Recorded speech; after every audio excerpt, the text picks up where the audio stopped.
अब आई गुरुजी की बारी तो होने लगा पेट में दर्द। बच्चों को तो लेट आने पर खूब मारते हो, लेकिन जब बात अपने ऊपर आई तो विरोध कर रहे हो। अरे मास्टर साहब, नौकरी कर रहे हो, तनख्वाह ले रहे हो, तो समय से स्कूल पहुंचने में तकलीफ क्यों है? कैसे गुरुजी हैं? खुद नियमों को तोड़कर छात्रों को क्या सीख दे रहे हो आप? योगी सरकार ने विरोध के मद्देनजर थोड़ा मास्टर साहब की गतिविधियों का औचक निरीक्षण किया। मास्टर साहब, लोगों से पंगा लेना ठीक नहीं है। सरकारी स्कूलों की व्यवस्था ही लचर है और शिक्षक भी ढंग से बच्चों को पढ़ाते नहीं हैं।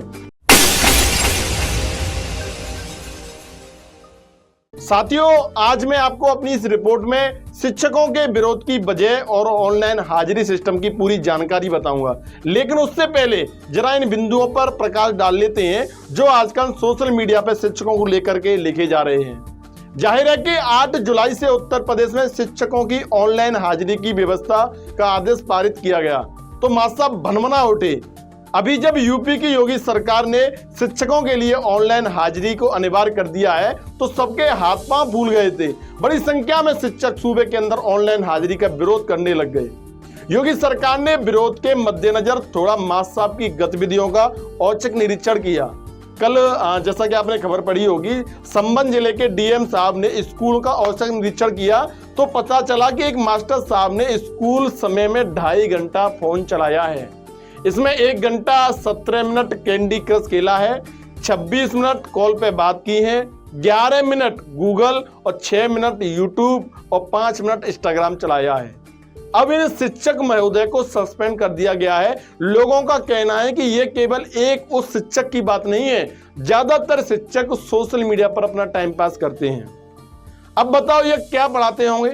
और जो लोग कहते हैं कि स्टाफ की कमी होती है, तो इसी विद्यालय में जिसमें डीएम संबल ने निरीक्षण किया है, मात्र 47 बच्चे उपस्थित थे। इनके लिए 5 शिक्षक और 2 शिक्षा मित्र उपलब्ध थे।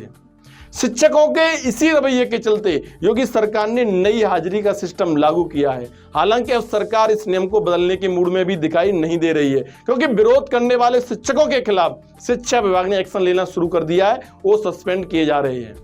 मैं आपको इस विरोध के पीछे की वजह और उसके शिक्षकों की मांग के बारे में तो बताऊंगा ही, लेकिन उससे पहले आप शिक्षकों को लेकर लोगों द्वारा किए जा रहे मजेदार कमेंट के बारे में पढ़ लीजिए। विशाल नाम के एक यूजर ने एक्स पर पोस्ट करते हुए लिखा है कि उत्तर प्रदेश सरकार का यह निर्णय पूरी तरह से सही है। अगर सरकार जनता के टैक्स से इन लोगों को वेतन दे रही है तो इनसे कार्य भी पूरा निकलना चाहिए। इस नियम से उन्हीं शिक्षकों को परेशानी हो रही होगी जो या तो समय से स्कूल नहीं पहुंचते हैं या फिर खुद के जगह पर किसी और को स्कूल भेजते हैं।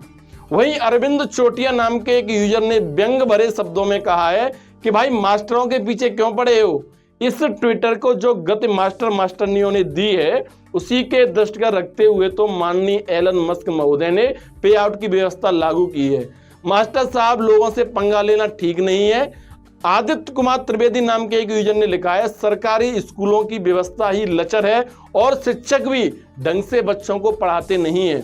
अगर ये शिक्षक सही से स्कूलों में पढ़ाते होते तो शायद आज इतने सारे प्राइवेट स्कूल और कोचिंग सेंटर नहीं खुलते। गरीब और मध्यम वर्गीय परिवार के बच्चों का भविष्य सुरक्षित होता। अब बात कर लेते हैं टीचरों के विरोध की।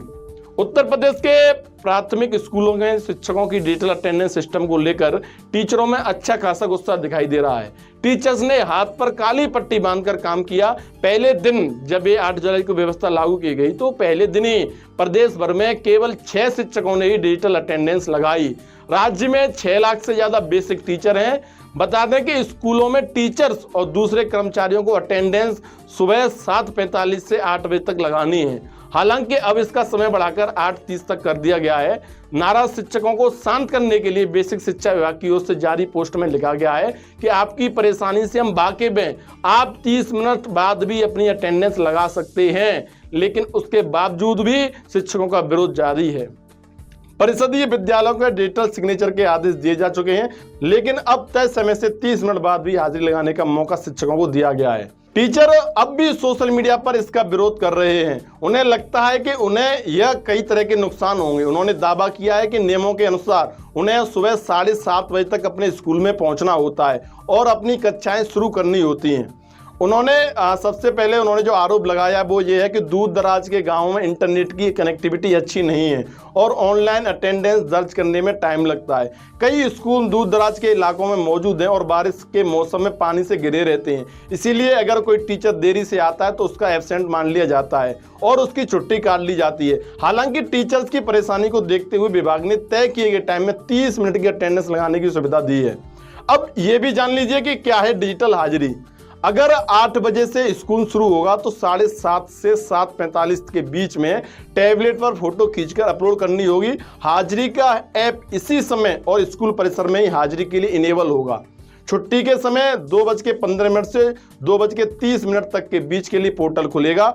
शिक्षकों को फोटो अपनी अपलोड करनी होगी, तभी हाजिरी पूरी मानी जाएगी। 30 मिनट का ग्रेस का जो पीरियड है वो दिया गया है। शिक्षक, शिक्षा मित्र और अनुदेशक जो भी हैं अपना उसमें हाजिरी लगा सकती है। अब इस सिस्टम का विरोध करने वाले मास्टर साहब का भी तर्क सुन लीजिए। मास्टर साहब का तर्क है कि बारिश का व बाढ़ के मौसम में कई स्कूल डूबे हैं, कई रास्ते खराब हैं। शाम की हाजिरी की तय समय की जो अनिवार्यता है वो गलत है। आकस्मिक परिस्थिति में शिक्षक कैसे जाएगा? ऐप पर लोकेशन कई जगह गलत बता रहा है, नेटवर्क की दिक्कत है, ऐसे में 1-2 मिनट की देरी से भी गैर हाजिरी लग जाएगी। हाफ CL की व्यवस्था हो, अटेंडेंस पोर्टल दिन भर खुले, 4 दिन देरी पर 1 कैजुअल लीव काट ली जाए।